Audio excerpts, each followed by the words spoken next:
I was 165 pounds at 5 feet 7, skinny arms, a soft midsection, and every fitness post I scrolled screamed the same thing: bro, just bulk. But honestly, gaining another 10, maybe 15 pounds on top of the gut I already hated so much, that sounded like an absolute nightmare. A recipe for disaster I just couldn't face, so I didn't do it. Instead, I did cut first, and that single choice saved my sanity, my confidence, and honestly, I think it saved my entire fitness journey. And if you're stuck in that awkward, skinny fat zone where you are terrified of getting fluffier, but you still desperately want to build muscles, stay with me, because bulking first would have absolutely wrecked me, and it might just wreck you too. Let me show you exactly why by first defining the trap that most of us fall into. Skinny fat means you might wear medium shirts, but you can still pinch an inch or three around your waist, and your scale weight might look reasonable, and you may not be extremely overweight by any BMI standards, and your clothes hide the chaos pretty well, but those mirrors, they remind you daily that something's just off.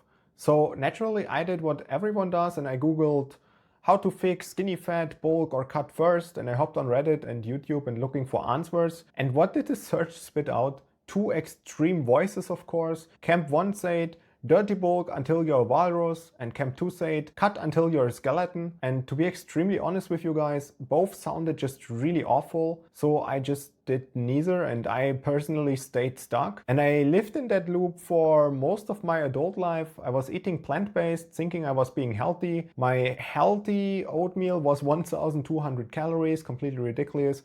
I have never stepped foot in a gym, no sports, no workout, just me, my gaming chair, and thousands of hours in Black Desert Online and also Path of Exile. I looked the same kind of bad and weak for a lot of years, until it got so severe that I started even shaking and I developed other symptoms. And at that point it was not just about being skinny fat anymore, it actually affected my health. And I would look in the mirror and I genuinely hated what I saw. And I tried carnivore once, I dropped some weight, and then I rebounded all the way back to 165 pounds of pure skinny fat. The real misery wasn't just physical, it was also mental. I felt at the same time too small and too fat, a version of myself that not even I could respect anymore, and any glimmer of motivation just evaporated at that point. 165 pounds with high body fat, minimal muscle, and zero confidence. I was stuck in the worst possible place.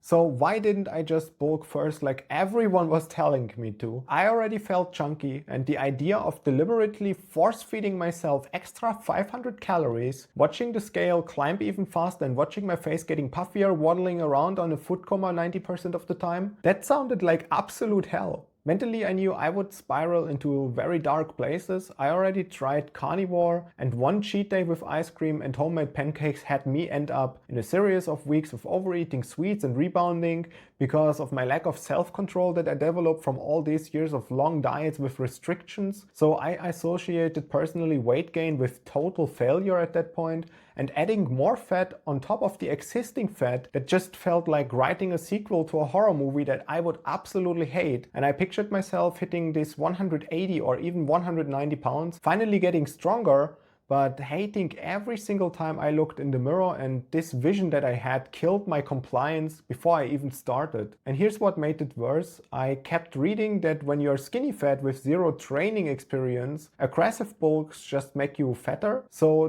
basically you gain half fat, half muscle, and that's really not the ratio that I'd look forward to. I already had too much fat. So if my brain refuses to cooperate already like this, then how can my body follow? It just never worked. So bulking first, that was already dead on arrival for me. So I made a decision. I was going to cut first. Everyone kept telling me stuff like, you cannot build muscle in a deficit. This is going to be impossible. I kept reading about something called body recomposition, and especially beginners being able to add more muscle while losing fat with a high protein approach, consistent training, a lot of patience, and with a reasonable low calorie deficit. And I figured if there was ever a time my body could pull that off, that it was now as a complete beginner. And here's exactly what I did. I ate about 100 calories less than my maintenance and walked 10,000 steps every single day. Between the diet and the walking, I created roughly 400 calories deficit now. And I set my protein between 130 to 160 grams, that is 0.8 to 1 gram per pound of body weight. And I ran a simple calisthenics routine for 3 to 5 days a week, and at the beginning it was nothing too crazy. And honestly, the first 2 weeks absolutely sucked. I tried to do too much, too fast, and pushing myself like I was already in shape, burning out halfway through workouts, feeling sore and exhausted. But after I dialed it back and found a sustainable rhythm, after like 4 weeks, pure magic. The scale dropped consistently and abs started peeking through, my veins popped, I never saw them before, the mirror finally quit trolling me and my waist shrunk. I needed even more holes in my belt because I didn't want to buy a new one. Shirts fitted a little bit tighter in the arms and a little looser in the gut, and this was the most amazing feeling I ever had as a skinny fat guy. My energy improved dramatically because I wasn't overfed and sluggish anymore, and discipline also just skyrocketed because every morning brought a small win. It was tangible proof that my efforts were finally paying off. Cutting first didn't just flip my motivation from a chore into an addiction. That addiction kept my diet clean and my session intense. And you might ask yourself now, did I lose strength while cutting? That's a clear nope. It was quite the opposite. I went from 0 pull-ups to 10 clean reps in just about 9 months. My push-ups jumped from 5 shaky negative reps all the way to 30 solid ones. And I now was capable of holding a handstand, and I could do most of those exercises also on gym rings, which make them way more difficult. And those movements were stuff that I couldn't even attempt at 165 pounds because my core was too weak, and also my arms couldn't even support my own weight. And I couldn't believe how fast I was getting stronger even while losing weight. And it turns out that if you've never trained before, that your nervous system is adapting insanely fast. And I was literally doubling my strength every few weeks while the scale kept dropping. I realized at that point though that visual muscle growth takes a lot longer than they promise you online. Because if you want to get big, muscles take a lot of time to actually grow. So you are getting a lot stronger already, but the visuals are not quite changing that much.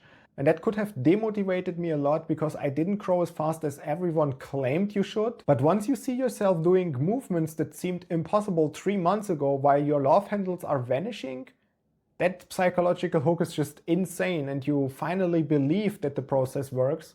And this belief that you're getting now is changing everything. The newfound belief prepared me perfectly for a future lean bulk, because I now know exactly how to track food, how to progress exercises intelligently, and most of all, how to trust my body's ability to change. But the physical changes weren't even the best part about all of this. I gained an immense boost of confidence in social settings, and I was not tugging my shirt down every 5 seconds anymore, trying to hide my belly. I didn't fear people staring at me anymore. And here's the crazy part about that. I'm an introvert who usually avoids social situations, but suddenly I don't mind them anymore. So the cut didn't just change my body and how I look at myself, it profoundly rewired my identity. And I went from the guy who tried to lose weight and had no self-control to the guy who's actually getting in shape. And when your identity shifts like that, you just stick with it, not because you have to, but because it's just who you are now. Once you get leaner, your hormones are starting to work for you instead of against you. Insulin sensitivity improves, testosterone levels are often rising, and nutrient partitioning favors muscle over fat. And that means that pizza that you're occasionally eating is far more likely now to fuel your muscles instead of going straight to your belly. I'm at that point now. I'm sitting at around 133 pounds with visible abs, and I'm ready for the next phase. And here's my plan. I'm going to reverse diet by adding around 100 calories per week until I hit around 2,100 calories. And that's roughly my maintenance when you factor in my daily walking. And then I'm going to do what they call main gaining, basically eating at maintenance most days while still progressively overloading my training. And some days I might eat a little bit more than that, maybe like 200 calories surplus, especially after harder training sessions. But the goal isn't aggressive bulking, it's building muscle slowly and sustainable while still keeping my abs visible the entire time. So that's called a lean bulk in this case. If I gain 0.5 pounds per week, that is great. If I stay the same weight but get stronger and look better, that is great.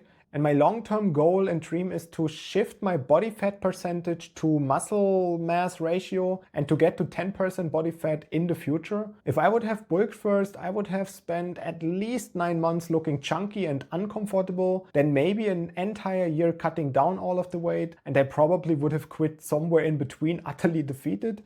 But instead now I spent about 9 months cutting down to 133 pounds with a physique that I'm actually proud of. And now I get to build muscles from a lean foundation without ever losing sight of my abs again. So that's the philosophy behind my approach, and now let me give you the exact roadmap that I followed. And this is the same one that I would use if I started over today. Step number 1 is estimate your maintenance calories and then subtract 400 and reach that target with a combination of eating less and walking. And as a guideline, 10,000 steps burn around 300 extra calories, and I really recommend walking a lot more instead of cutting too much food. And then also set yourself a protein target of around 0.8 to 1 gram per pound of your goal body weight. And remember, protein is your best friend. Eating above your target will not necessarily hurt you. This will just keep you full and protect your muscles during the cut. Step number 2 is picking a simple workout routine. Push, pull, legs, core, and you do that 3 to 5 days per week. And I personally do calisthenics at home. And in this case, consistency beats complexity every single time. Step number 3 is to track your lifts every session. Aim for 1 more rep or 1 harder progression each time. Small wins will compound into massive results. Step number 4 is to weigh yourself daily, but average it weekly, and the trend should be dropping by around 0.5 to 1% of your body weight per week. And this pace is very sustainable and it preserves your muscle mass. Step number 5 is to sleep 7 to 9 hours, because high cortisol from poor sleep absolutely kills your recovery and it makes sticking to your diet way harder. Step number 6 is when your waist shrinks so much that you need new pants or your abs are becoming visible unflexed, then you can switch now to maintenance calories for around 2 weeks to stabilize, and then you begin the main gaining or lean bulking like I mentioned it earlier. And these 6 steps are what worked for me personally, except for step number 6, that's the one I'm currently in. But that being said, there's no magic supplements, no complicated protocols, just consistent execution over 9 months. Now here's the part that nobody wants to talk about. What actually happens when those 9 months are over? Because this is where most people completely undo everything they just accomplished. The biggest mistake after a successful cut is treating your new body like a finish line instead of a starting point. You didn't just lose fat now, you built discipline, learned portion control, and you proved that you can stick to a plan. And those skills are what going to keep you lean forever. Don't immediately just jump back to your old eating habits, because if you're eating as you were when you were overweight, you are going to be overweight again. And most importantly, don't abandon the tracking that got you here. The moment you stop measuring, you are going to start guessing, and guessing leads right back to the skinny fat loop. Look, I'm not some genetic freak with a sports background. I'm just an average guy who prioritized feeling good in my own skin over following advice that didn't fit my life. Cutting first gave me confidence, discipline, and a body that I'm genuinely proud of. And it set me up for sustainable muscle building where I actually enjoy the process instead of hating every mirror and myself. So if you're skinny fat and terrified of getting fatter, then just trust your instinct on that. Cut first and build the lean foundation, and then build muscle intelligently from there. Now you know why cutting first was the right move, but if you are wondering how I actually lost those 30 pounds, the 3 micro habits that made it effortless, the meal trick, and why I never felt restricted, I broke down the entire process in another video, and the link is in the description and it will show up here on the screen in any moment now. Subscribe if you want to join me on the next phase of this journey. I'm documenting the entire main gaining process, and you'll get to see whether building muscle while staying lean actually works the way I think it will. Thank you so much for watching, and I see you in the next one.